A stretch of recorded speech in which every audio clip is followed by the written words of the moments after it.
കർത്താവെ, എല്ലാ ജനതകളും അങ്ങയുടെ മുമ്പിൽ സാഷ്ടാംഗം പ്രണമിക്കട്ടെ. എൻ്റെ ചെല്ല മക്കളെ, അമ്മയുടെ യൂട്യൂബ് കാണുന്ന എൻ്റെ ചെല്ല മക്കളെ, എല്ലാവരും സന്തോഷമായിരിക്കണേ, ഹാപ്പി ആയിരിക്കണേ. എൻ്റെ ചെല്ല മക്കളെ എന്നൊക്കെ വിളിക്കണോണ്ടാണ് ഈ ത്രേസ്യാപുരത്ത് എല്ലാവർക്കും അസൂയയും കുശുമ്പും എല്ലാം. അവർ ഉപരിപ്രവർത്തനം എന്നൊക്കെ പറഞ്ഞുകൊണ്ട് തുടങ്ങണം. അതിലൊന്നും വരൂല. ഈ അമ്മ വഴിയുള്ള ഇതിലേ എല്ലാം വരൂ. എല്ലാ പ്രവർത്തനത്തിലും പഠിക്കാനുള്ള സഹായം എല്ലാം മക്കളെ ഈ ത്രേസ്യാപുരം പള്ളിയിൽ വരണ എല്ലാ സഹായം അമ്മയുടെ യൂട്യൂബിലൂടെ വന്നാൽ മതി മക്കളെ. അമ്മയെ കൊല്ലാനാണ് മക്കളെ ഓട്ടിക്കണേ എല്ലാവരും കൂടി. അമ്മ മരിച്ചാലും അമ്മ പറയണേ, അമ്മ ഇതിൽ നിന്ന് പിന്മാറൂല. ഇവർക്ക് ഇതിൽ നിന്നൊക്കെ പിന്മാറി നിൽക്കണം. അമ്മയെ ഇതിൽ നിന്ന് ഒഴിവാക്കി അമ്മയെ ഓട്ടിച്ചിട്ട് അടിച്ച് അമ്മയെ ഇതിൽ നിന്ന് ഓട്ടിച്ച് പിന്മാറിക്കണം. അമ്മയ്ക്ക് കിറുക്കെന്ന് പറയാണ് മക്കളെ. ഇന്നും അമ്മയുടെ കുടുംബത്തിൽ നിന്ന് അമ്മയും എൻ്റെ അനിയത്തിയും ഭർത്താവും ഒക്കെ കാറും കൊണ്ടുകൂടെ കൊണ്ടുവിട്ടുകൊണ്ടിരുന്നു ത്രേസ്യാപുരത്ത്. ഇവിടെ അമ്മയെ മാനസികമായിട്ട് ഹോസ്പിറ്റലിൽ കൊണ്ടുപോകും. അവരെ ബന്ധുക്കളെല്ലാം ഡോക്ടറാണ്. അനിയത്തിയുടെ ഭർത്താവിൻ്റെ ബന്ധുക്കളെല്ലാം ഡോക്ടറാണ്. അപ്പോൾ അവരെ അടുത്ത് കൊണ്ടുപോയി എന്നെ ഇൻഡക്ഷൻ വെച്ച് തളർത്തി ഇടാൻ കരുതി. അത്രയ്ക്ക് ദ്രോഹമാണ് മക്കളെ ഇവിടെ നടന്നുകൊണ്ടിരിക്കുന്നത്. അതുപോലെ എൻ്റെ വീടിൻ്റെ ഫ്രണ്ടിൽ ഒരു കൊച്ചിനെ കൊള്ളിച്ച്, ഇത് ആര് പറയിച്ചു എന്ന് അമ്മയ്ക്ക് അറിഞ്ഞുകൂടാ.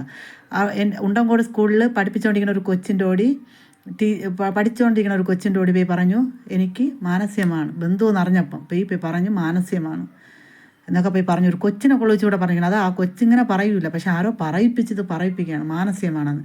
ഇവിടെ നടന്ന ഈ കഥകൾ പറയുമ്പോൾ മാനസികമാണോ മക്കളെ? ഇല്ല. ഈ ത്രേസ്യാപുരത്ത് നടന്ന അതിശയങ്ങളാണ് മക്കളെ എന്ന് അമ്മയ്ക്ക് വിളിച്ച് പറയാൻ പറ്റിയത് യൂട്യൂബിൽ കൂടി. ഇനി ഇത് പറഞ്ഞില്ലെങ്കിൽ ഇവിടെയുള്ള ആളുകൾ തന്നെ കൊല്ലും. സത്യങ്ങൾ ഇവിടെ നടക്കണം. അതുപോലെ ഇനി എനിക്ക് പറയേണ്ടിയുണ്ട് എൻ്റെ മക്കളോടി. അന്ന് അമ്മ മതബോധനത്തിന് അമ്മ പറഞ്ഞിട്ട് പോയി, അവിടെ ഈ ബിരിയാണി ഇറച്ചിയൊക്കെ ഉണ്ട്, അവിടെ എന്തൊരു സംഭവിക്കണമെന്ന് പറയുമെന്ന്. അതുകൊണ്ട് അതുപോലെയെല്ലാം അമ്മ പറഞ്ഞപ്പോൾ അവർക്കൊക്കെ അതിൽ കണ്ട വഴക്കും ചണ്ടയൊക്കെ പറഞ്ഞപ്പോൾ ആളുകൾക്ക് എല്ലാം പിരിയിളക്കവും ഭയങ്കര. എന്നെ എങ്ങനെയെങ്കിലും കൊല്ലാൻ പറ്റുമോ മക്കളെ? ദൈവത്തിനെ കൊണ്ട് മാത്രമേ ഇട്ട ഉയരിനെ എടുക്കാനുള്ള ഇതേ ഉള്ളൂ. അത്രയ്ക്ക് ഭയങ്കര ഇതാണ്. ഇനി ഈ ത്രേസ്യാപുരത്ത് പാവങ്ങൾക്ക് ഞാൻ സഹായിക്കുമോ മക്കളെ? സഹായിക്കില്ല. ഈ ത്രേസ്യാപുരത്ത് അമ്മ പാവങ്ങൾക്ക് സഹായിക്കുകയില്ല. അമ്മ പിതാവിൽ കൂടി വൈദികരിൽ കൂടി അതെല്ലാ ലോകത്തും ബാക്കിയുള്ള പാവങ്ങൾക്ക് അത് കിട്ടാൻ കണക്കിന് അമ്മ എല്ലാം ചെയ്യും. അത് അമ്മയുടെ ജീവനെ കളഞ്ഞിട്ടായാലും അമ്മ അത് ചെയ്തിരിക്കും മക്കളെ. അമ്മയെ ഉയരിനെയാണ് ഇവരെടുക്കാൻ ആഗ്രഹിക്കുന്നത്. അവർ വേണമെങ്കിൽ എടുത്തോട്ട് മക്കളെ. പാവങ്ങൾക്ക് വേണ്ടി എൻ്റെ ജീവനെ തന്നെ ഞാൻ കൊടുക്കാൻ പാവപ്പെട്ടവൻ്റെ അമ്മയായപ്പോൾ എനിക്ക് ഭ്രാന്ത് കിറുക്ക് ഇതൊക്കെയാണ് എന്നെ പറയണത്. എനിക്ക് പാവപ്പെട്ടവർക്ക് വേണ്ടി ഞാൻ സഹായിക്കണമെന്ന് പറഞ്ഞപ്പോൾ എനിക്ക് കിറുക്കായിപ്പോയി, എനിക്ക് ഭ്രാന്തായിപ്പോയി. അത്രയ്ക്ക് ഒരു വിലയില്ലാത്തത് ഒരു അമ്മയായിപ്പോയി ഇവിടെ. എന്നെ അങ്ങോട്ട് തള്ളണു ഇങ്ങോട്ട് തള്ളണു. പള്ളിയിൽ പോയാലും നീ എന്തെല്ലാം ഉണ്ട്, നീ ഒന്നിലുമില്ല, നീ ഓടിപ്പോകുന്നവരുണ്ടാണ് വിരട്ടണത്. എല്ലാവർക്കും ചോദിക്കാനുള്ള അവകാശം ഇല്ലേ മക്കളെ? എല്ലാവർക്കും ഉണ്ട്. ഇത് എല്ലാവർക്കും അതിനുള്ള അവകാശമുണ്ട്. അമ്മ ഇനി എല്ലാ അവകാശത്തിലും അതിൽ പോയി കയറി പറ്റും.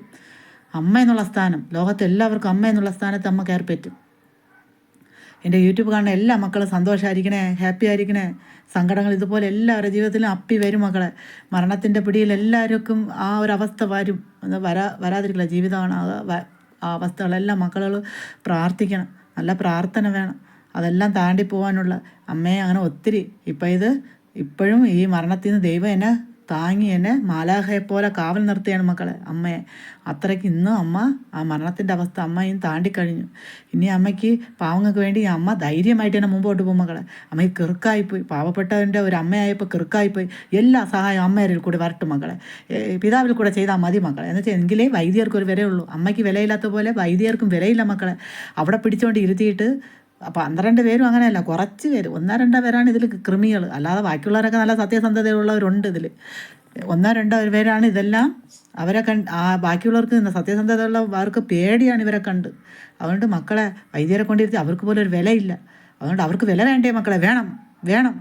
പിതാവിൽ കൂടി വൈദ്യരിൽ കൂടി അത് പാവങ്ങൾക്ക് കൊടുക്കാനുള്ള വഴി നമ്മൾ ചെയ്യുമ്പോൾ അവർക്കൊരു വില കിട്ടും മക്കളെ. അല്ലെങ്കിൽ അവർക്ക് വിലയില്ല. ഈ അമ്മയെപ്പോലെ പിടിച്ച് തള്ളക്കും, അമ്മയെ കൊല്ലാൻ ഓടിക്കുമ്പോൾ ഓടിക്കും. വൈദ്യരെ കൊല്ലാൻ ഓടിച്ച് അവർക്ക് വേണ്ടി പറയാൻ ആരെങ്കിലും ഉണ്ടാ മക്കളെ? ഇല്ല, ആരുമില്ല. ഈ അമ്മയേ ഉള്ളൂ ഇനി പറയാൻ. ഇവിടെ കണ്ട കാഴ്ചയാണ് ഒരു വൈദ്യനെ എഴിയടാ അവിടെ ഇരിയടാ എന്ന് പറഞ്ഞിട്ട് വിരട്ടി അടിച്ച് കുരിശി തറച്ചത്. ഇതിന് കുരിശി തറയ്ക്കുമ്പോൾ ആ കഥകളെല്ലാം അമ്മ പറയും. ഇവിടെ നടന്ന കഥയും മക്കളെ, സത്യത്തിൻ്റെ കഥ. ഇവിടെ നടന്ന സത്യത്തിൻ്റെ കഥ. അമ്മയെ ഇന്നും വയലിൽ ഭർത്താവിനെ കൊള്ളിച്ച് അങ്ങ് പോയി പറഞ്ഞിരിക്കണം അമ്മയ്ക്ക് കിറുക്ക്, ഹോസ്പിറ്റലിൽ കൊണ്ടിടാം. യാവനോ വയലിൽ പോയി കിടന്ന് ചണ്ട പിടിച്ചിരിക്കണം. അവനെന്തൊരു കിറുക്കാ? അവനാണ് കിറുക്ക്. എൻ്റെ ഭർത്താവ് വയലിൽ നമ്മൾ കൃഷി ചെയ്യണ പൈസ എടുത്താണ് നമ്മൾ ജീവിക്കുന്നത്. നമ്മൾ പാവങ്ങളെ ഇതിൽ നിന്ന് പറഞ്ഞ പണമല്ല എടുത്തിരുന്നത്. ഇത് പിതാവിൻ്റെ കൊണ്ട് ഏൽപ്പിക്കാനുള്ള പൈസ മക്കളെ സത്യസന്ധമായിട്ട് അമ്മയ്ക്ക്. അപ്പം നമുക്ക് ജോലി ചെയ്ത് ജീവിക്കണ്ടേ മക്കളെ? വയലിൽ പോയൊക്കെ അവിടെ പോയി ഇരിക്കണം. ഇന്ന് വഴക്കിന് വഴക്കിന് വേല. ഇനി വഴക്കിന് മിണ്ടണവനെ ഇനി അവൻ്റെ വായിൽ ഞാൻ പ്ലാസ്റ്റർ ഒട്ടിക്കുമ്പോൾ ദൈവം അവനെ എൻ്റെ അടുത്ത് കുസ്തിക്ക് വന്നവരെല്ലാം കിടക്കണം മക്കളെ. ഹോസ്പിറ്റലിലാണ് പോയി കിടക്കുന്നത്. എൻ്റെ ചെല്ല മക്കളുകളെല്ലാം അതുകൊണ്ട് സന്തോഷമായിരിക്കണം, ഹാപ്പി ആയിരിക്കണം. അമ്മയുടെ വഴി ഇനി സഹായങ്ങളെല്ലാം തന്നാൽ മതി മക്കളെ, അല്ലാതെ സഹായം കൊടുക്കണ്ട. കൊല്ലാനാണ് അമ്മയെ ഓട്ടിക്കണം. പാവങ്ങളുടെ ഒരു അമ്മയായിപ്പോയതുകൊണ്ട് അമ്മയ്ക്ക് ഇത്രയും വലിയ വേദന അമ്മയ്ക്ക് തന്നുകൊണ്ടിരിക്കുകയാണ് ഇവർ. ഈ ത്രേസ്യാപുരത്തിലുള്ള ആൾക്കാർ അത്രയ്ക്ക് മോശമാണ് മക്കളെ. ഈ ത്രേസ്യാപുരത്തിലുള്ള ആൾക്കാർ ഇത്തിരി അമ്മയ്ക്ക് ഇങ്ങനൊരു സ്ഥാനം കിട്ടുന്നത് അവർക്കത് ഊഹിക്കാൻ പറ്റില്ല. ആളുകൾ പറയുകയാണെന്ന് ഇവള് ഈ സ്ഥാനത്ത് നിൽക്കേണ്ടെന്ന് അവർ പറഞ്ഞിട്ടാണ് മക്കളെ നിൽക്കുന്നത്. ദൈവമാണ് അതിനൊക്കെ നിർത്തുന്നത്. സത്യസന്ധതയാണ് മക്കളെ അത് അമ്മ നിർത്തിയത്. അമ്മ സത്യം പറയണത് അവരെല്ലാം കള്ളം പറഞ്ഞുകൊണ്ടിരുന്നു. അമ്മ സത്യം പറഞ്ഞു. സത്യമല്ലേ മക്കളെ ജയിക്കും. ആ സത്യമാണ് ജയിച്ചത്. യേശുവിൻ്റെ അമ്മ എന്ന് പറഞ്ഞപ്പം ഞാൻ യേശുവിനെ കൂടുതൽ സ്നേഹിച്ചപ്പം ദൈവത്തിന് എന്നെ ഒരുപാട് ഇഷ്ടം തോന്നി. ദൈവമാണ് ഇങ്ങനെയുള്ള സ്ഥാനങ്ങൾ തന്നെ, അല്ലാതെ നമ്മളൊന്നും തിരഞ്ഞെടുക്കണമല്ല. ഇതൊക്കെ ദൈവം നമ്മൾ ആ തലയിൽ വെച്ച് തരണയാണ്. അതിന് അമ്മയ്ക്കിതിന് കളയാൻ പറ്റില്ല. അമ്മ ഇനി മരണം വരെ പാവങ്ങൾ അമ്മ തന്നെ ആയിരിക്കും. എൻ്റെ ചെല്ല മക്കൾക്കെല്ലാം എൻ്റെ ചെല്ലങ്ങൾക്കെല്ലാം അമ്മയായിരിക്കും. എനിക്ക് എൻ്റെ മക്കളോട് എന്നെ വേദനപ്പെടുത്തില്ല. എൻ്റെ ലോകത്ത് നിങ്ങളാണ് എനിക്ക് സ്നേഹം തരണത്. എനിക്ക് നിങ്ങളോട് എൻ്റെ ചെല്ല മക്കളേന്നൊരു വാക്ക് വിളിച്ചില്ല എങ്കിൽ അമ്മയ്ക്കൊരു സന്തോഷമേ ഇല്ല. നിങ്ങളെല്ലാം സന്തോഷമായിരിക്കണം. എൻ്റെ ചെല്ലങ്ങളെ ഹാപ്പി ആയിരിക്കണം. എല്ലാവരും മടി പിടിച്ചിരിക്കാതെ എല്ലാവരും ജോലി ചെയ്യണം. ഒരു ജോലിക്കും ആരും മടി പിടിച്ചിരിക്കേണ്ട. എല്ലാവരും നല്ല ജോലി ചെയ്ത് എല്ലാവരും സന്തോഷമായി കുടുംബത്തെ നിങ്ങൾ പൊന്നുപോലെ നോക്കണം. നിങ്ങൾ ആരും ഭാര്യയും മക്കളെയോ ഒന്നും അങ്ങോട്ടും ഇങ്ങോട്ടും അടിക്കല്ലേ പിടിച്ചുകൊണ്ട് വന്നൊന്നും. നിങ്ങൾ സന്തോഷമായിരിക്കുക, നിങ്ങൾ ഹാപ്പി ആയിരിക്കുക. എൻ്റെ ചെല്ല മക്കളെ എല്ലാം വയ്ക്കട്ടെ.